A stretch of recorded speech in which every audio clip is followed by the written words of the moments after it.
What plus Jesus have I put in my equation for contentment? And I'll just think about some of the things I speak with some of the saints in the assembly about. Here's a good way to ask it in your own heart. Everything would be okay if... What? What comes to your mind in that? Everything would be okay. I'd have soul satisfaction. I've got Jesus, but everything would be okay if this. Everything would be okay if I was married. Or if you are married, everything would be okay if my husband would just lead me like those other men lead their wives. Everything would be okay with me if my wife would just be submissive like some of those other wives. How about this? We spoke about unity in our church. Everything would be okay if Charles Leiter was my pastor. It'd be great. Or if the people in my congregation were like those people at the fellowship conference, just so zealous for the Lord, everything would be okay in my life if I could just have a fellowship like that.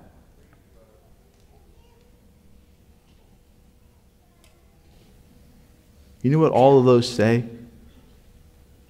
Jesus isn't enough.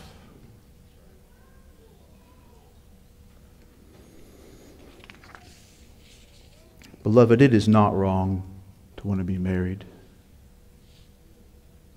Next month I'll be married for 20 years, and I'm so thankful for my wife. It's not wrong for you to want your spouse to grow, become more Christ-like. It's not wrong for you to want to have health. That's not wrong. It's not wrong for you to want your church to grow. It's not wrong for you to want your pastors to grow. You should enjoy those things. But let me tell you this. Christ is the full substance of only what those things can point to. Amen. Do you realize that? You say, I love coming to the fellowship conference like heaven on earth. Let me tell you this. Christ is better.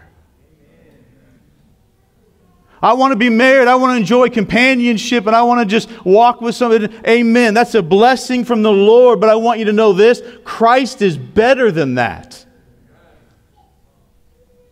I want health. I want this body to be restored. Let me tell you this. Christ is better. Those things should be enjoyed. Health should be enjoyed. Marriage or singleness should be enjoyed. The fellowship of the church, your pastor should be enjoyed. But those things all point you to something greater. It's the giver of all of those things. It's the fulfillment of what all those things could never be. It's Jesus Christ. I'm convinced most of us are miserable if we're honest. And it's because we're looking to something that can never give you what you're looking for. You're looking horizontally, what can only be found vertically in Jesus Christ. It's not wrong to want those things. But it's wrong to not be content if you don't have them. Because it says, Jesus, you're not enough for me.